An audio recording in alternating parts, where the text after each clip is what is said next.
ഗേളി മീഡിയയിലേക്ക് സ്വാഗതം. അപ്പം നമ്മുടെ കുടുംബശ്രീ ശാരദ സീരിയലിൻ്റെ എപ്പിസോഡിലേക്ക് പോയാലോ.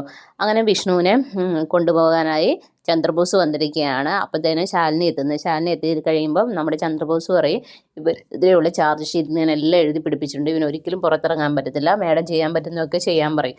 അപ്പോൾ ശാലിനി പറയും, താൻ ചെയ്യാൻ പറ്റുന്നതൊക്കെ ചെയ്തോളൂ, പക്ഷേ വിഷ്ണുവേട്ടനെ ഞാൻ ഇതിൽ നിന്ന് ഇറക്കുമെന്ന് പറയുകയാണ്. അങ്ങനെ വിഷ്ണുവിനെ ചന്ദ്രബോസ് കാറിൽ കയറ്റി കൊണ്ടുപോവുകയാണ്. ആ സമയത്താണ് നമ്മുടെ രാഘവൻ നായർ ഇങ്ങനെ ആലോചിക്കുന്നത് പെട്ടെന്ന്. അപ്പോൾ പെട്ടെന്ന് രാഘവൻ നായർ പറയും, സത്യഭാമ ആ സ്വർണ്ണം ഇവിടെ തന്നെ ഉണ്ടെന്ന് പറയും. അങ്ങനെ പെട്ടെന്ന് ഞെട്ടി സത്യഭാമയും ചോദിക്കും, നിങ്ങൾ എന്തൊക്കെയാണ് പറയുന്നത്? അങ്ങനെ അലമാരി പോയിട്ട് ആ സ്വർണ്ണം മുഴുവൻ എടുക്കുകയാണ്. എടുക്കുമ്പോൾ നമ്മുടെ ശാലിനിയും എല്ലാവരും ഞെട്ടിത്തരിക്കുകയാണ്. കാരണം ഈ സ്വർണ്ണം അച്ഛനെ എവിടെ വെച്ചിരുന്നതാണ്. അങ്ങനെയാണ്. അപ്പോൾ രാഘവൻ നായർ പെട്ടെന്ന് ഓർമ്മ വരുന്നു. എന്നിട്ട് പറയുന്നു, ഞാനെന്ന് വിഷ്ണു ടൂറിന് പോയ സമയത്ത് വിഷ്ണു എന്നോട് ഓട്ടോയിൽ കീ എടുത്ത് വയ്ക്കാൻ പറഞ്ഞിരുന്നു. അങ്ങനെ ഞാൻ കീ എടുക്കാൻ പോയ സമയത്താണ് ഈ ബാഗ് കാണുന്നത്. അങ്ങനെ തുറന്നു നോക്കിയപ്പോൾ അതിലൊരു സ്വർണ്ണം കുറേ ഇരിപ്പുണ്ട്. അപ്പോൾ അവൻ വരുമ്പോൾ കൊടുക്കാമെന്നും പറഞ്ഞ് ഞാൻ എടുത്തു വെച്ചതാണ്. പക്ഷേ ഞാൻ പിന്നെ അത് മറന്നുപോയി, എനിക്ക് ഓർത്തെടുക്കാൻ പറ്റുന്നില്ല. പക്ഷേ ഇപ്പോൾ എനിക്കെല്ലാം ഓർമ്മ വരുന്നുണ്ടെന്ന് പറയുകയാണ്.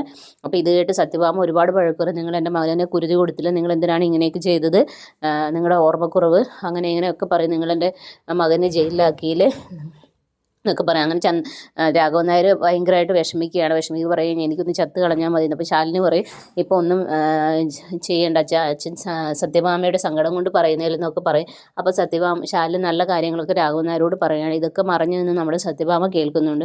അപ്പോൾ സത്യഭാമ പറയും, ഈ സ്വർണ്ണം നമുക്ക് സ്റ്റേഷനിൽ കൊണ്ടു കൊടുത്താലോ എന്ന് ചോദിക്കുക. അപ്പോൾ ശാലിനി പറയും, ഇപ്പോൾ കൊണ്ടു കൊടുത്താൽ ചന്ദ്രബോസ് വിശ്വേട്ടനെതിരെയുള്ള തെളിവുകൾ കൂടുതലാക്കും, അതുകൊണ്ട് നമുക്കിപ്പോൾ അങ്ങോട്ട് കൊണ്ടുപോകണ്ട, എന്താ ചെയ്യേണ്ടതെന്ന് വെച്ചാൽ ഞാൻ ചെയ്തോളാം എന്നുള്ള രീതിയിൽ പറയുകയാണ്. അങ്ങനെ നമ്മുടെ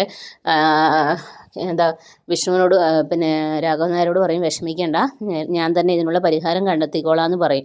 അങ്ങനെ ശാലിനി അവിടെ നിന്ന് പുറപ്പെടുകയാണ്. അപ്പോൾ ശരിക്കും പറഞ്ഞാൽ ശാലിനി സത്യഭാമയോട് പറയുന്നുണ്ട്, ആ സ്വർണം ഈ കല്യാണം, ആ കുട്ടിയുടെ കല്യാണമാണ് നാളെ, അപ്പോൾ അതിനുള്ള ഒരുക്കത്തിലേക്കാണ് അവരൊക്കെ കിടക്കുന്നത്. അങ്ങനെ ആ കുട്ടി ഒരുങ്ങി വയ്ക്കുന്ന സമയത്ത് അവിടെ വന്നിട്ട് ചോദിക്കും, നിൻ്റെ അച്ഛനെ എവിടെയെന്ന് ചോദിക്കും. അപ്പോൾ പറയും, അച്ഛൻ ഇവിടെ ഉണ്ടായിരുന്നു ആ കുട്ടി പറയും. അപ്പോൾ നോക്കുമ്പോഴത്തേനും പുള്ളിക്കാരൻ കുറേ ഓർണമെൻറ്റ്സ്, ഈ